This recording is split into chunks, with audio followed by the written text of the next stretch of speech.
Oof, this is getting weird. When I can buy something for $100, that'll solve the problem. Of course, I feel like I'm jinxing myself telling this story. Is it's struggling to connect for some reason. Um, but bottom line, my internet speeds went up dramatically, and I stopped having problems, at least up until now, with YouTube. So, yeah. Moral of the story: trust your gut, and don't trust Comcast.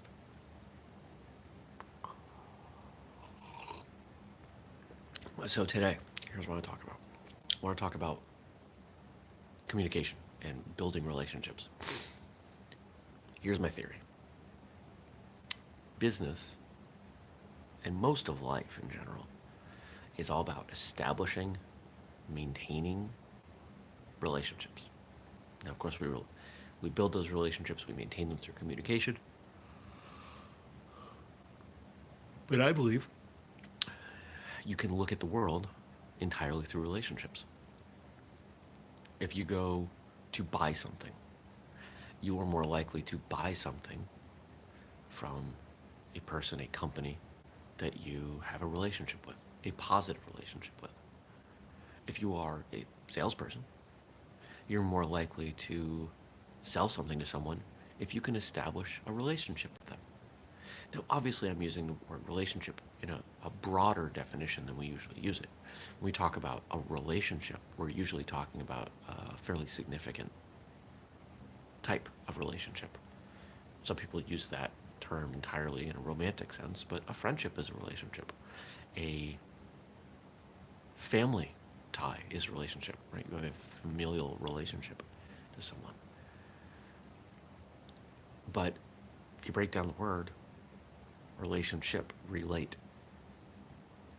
Relationship is the way you relate to someone. And there are all degrees that you can relate to someone.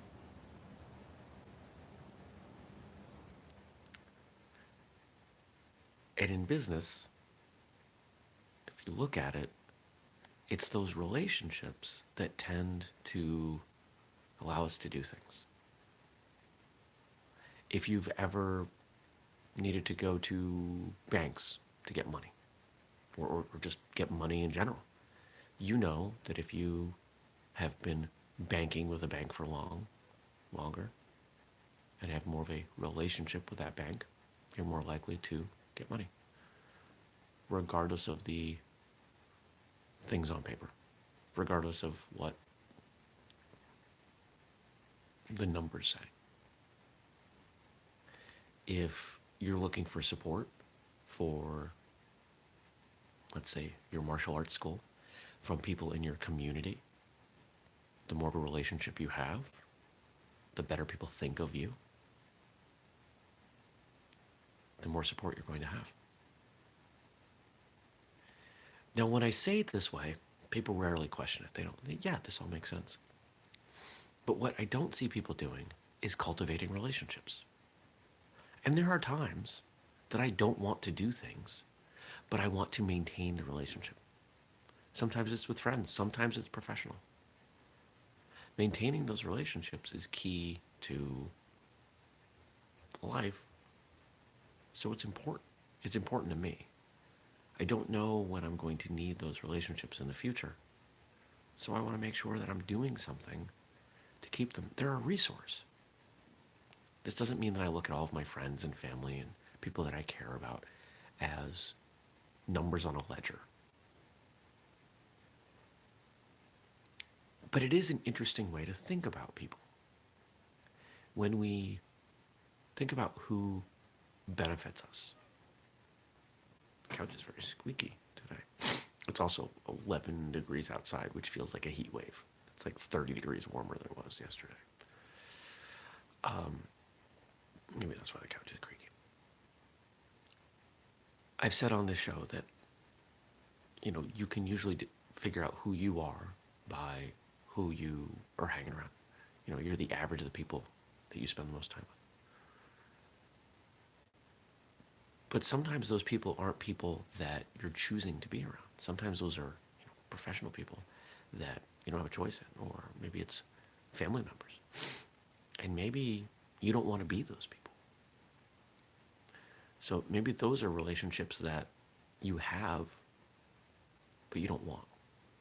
Sometimes you have to hold on to those. But that doesn't mean that you can't forge other relationships for now or for in the future. For example, there's a guy who's been incredibly supportive of whistlekick. He's never loaned money. And in fact, over the last couple of years, I've barely seen him.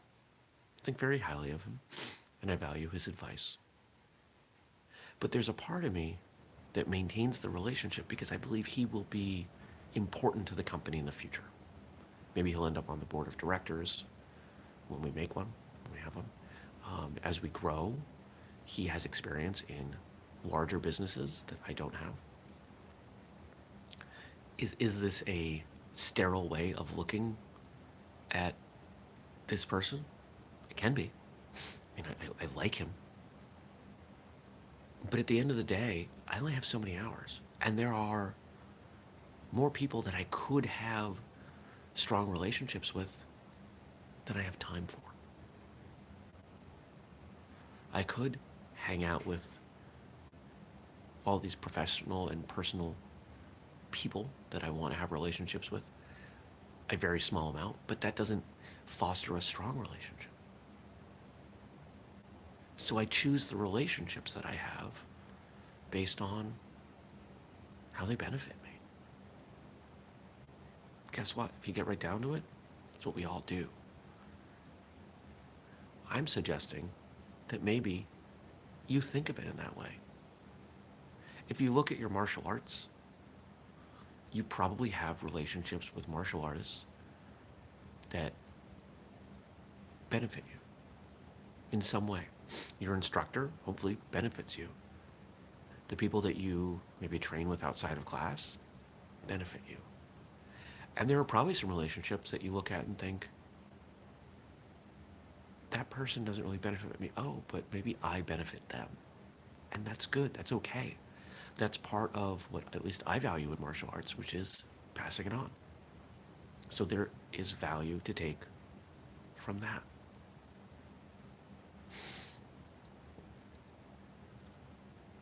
As you look at your life today, as you contemplate what's going on, consider the relationships that you have with people. Consider how they're benefiting you.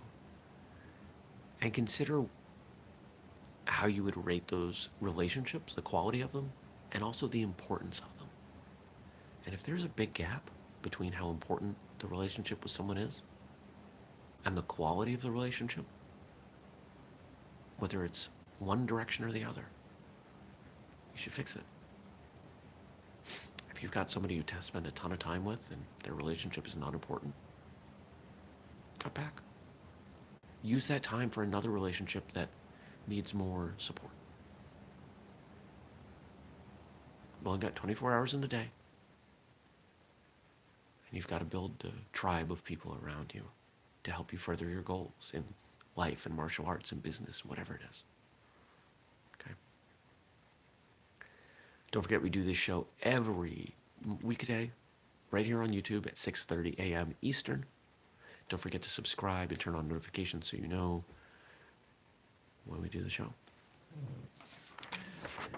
My name's Jeremy, and this has been First Cut.